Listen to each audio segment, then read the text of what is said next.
Thousands of firefighters are battling blazes across the Los Angeles area, and the flames are still not under control. The death toll now stands at 7.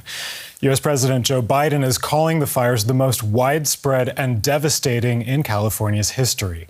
Officials estimate more than 10,000 buildings have been destroyed in the two biggest of the blazes, many of them homes and businesses.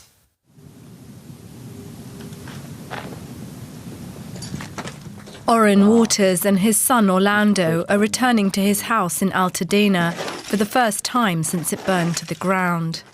This looks like the apocalypse, to be honest with you. It just doesn't feel like the normal things that happen in your life. This is something very unusual about what's going on, in my humble opinion, right now.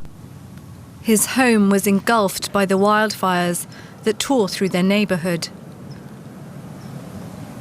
It's just such a horrible sight to see.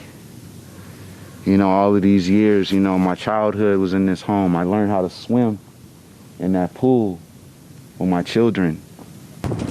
Elsewhere in Altadena, the battle is still ongoing to contain what is being called the Eaton fire. Banks, schools, churches are going up in flames. And authorities say the end is not yet in sight for the fires still burning around Los Angeles. We expect winds to subside somewhat, which will allow fire crews to increase containment lines. However, and I want to be very clear here as well, we are still under red flag warning with extreme fire behavior possibilities. In the coastal Pacific Palisades neighborhood of Huntington, the homes and shops that once lined these streets have been reduced to smouldering embers. Aerial footage shows the extent of the devastation across the Palisades.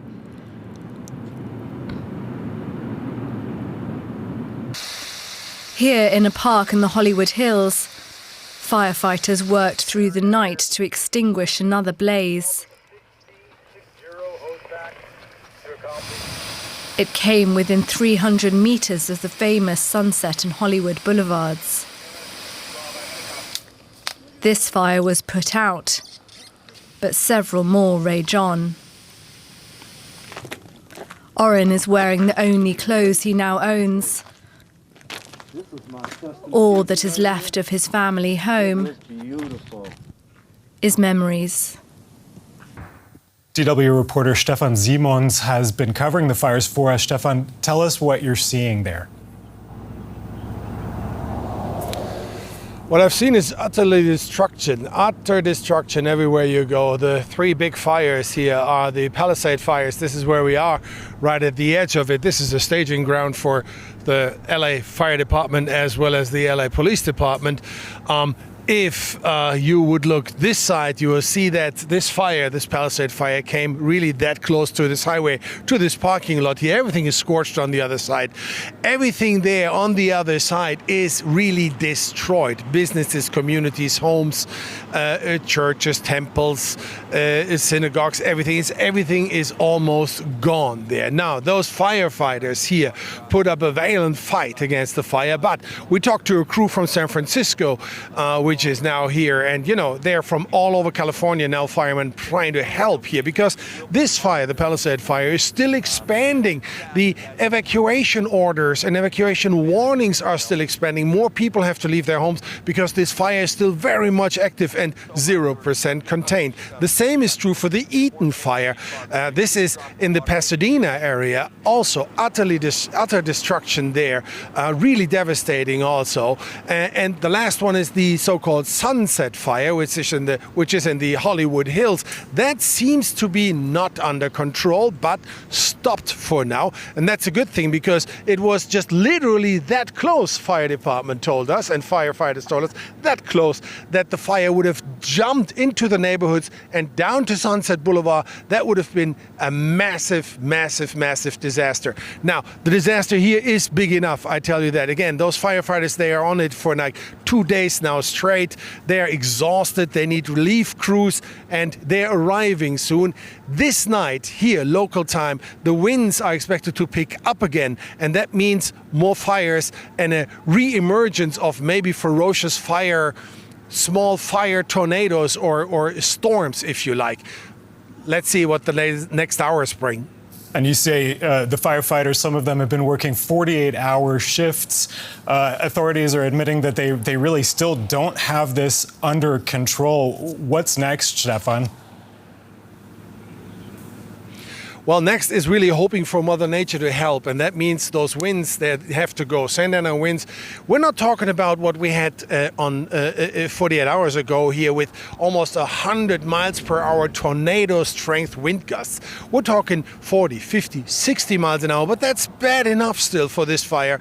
The ferocity of the flames of those blazes is really intense. Now, look behind me. It all looks very beautiful. Just a few minutes ago, the sun went down. It was beautiful pink-orange color. Well, this is not the sky. This is smoke, and it's biting. It's biting in your lungs, and it's hurting your eyes. So authorities here are aware of that. This is a long struggle, a struggle for the long haul. This is going to go on for the next few days, and those winds have to die down. And then there's a chance to put air assets in the air, more air assets in the air, fixed wing planes and helicopters. They can dump a lot of fire retardant and water on those fires. Without that, there is no chance that this is over any time soon, because just with boots on the ground, they tell us, the firefighters tell us, that is not to be handled here. And we know that thousands of buildings have already been destroyed, entire neighborhoods wiped out. What happens now for the people who've lost their homes? Is there any hope of rebuilding? Yeah, well, there's always hope.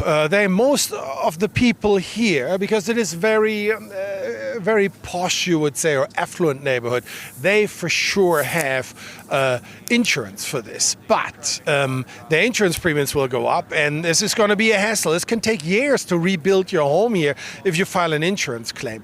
But that's the future, and the future means that's in the next few weeks, if even months away. People can think about this. For now, it's where do I sleep tonight? Friends, family, shelters, official shelters. There are not enough official shelters here.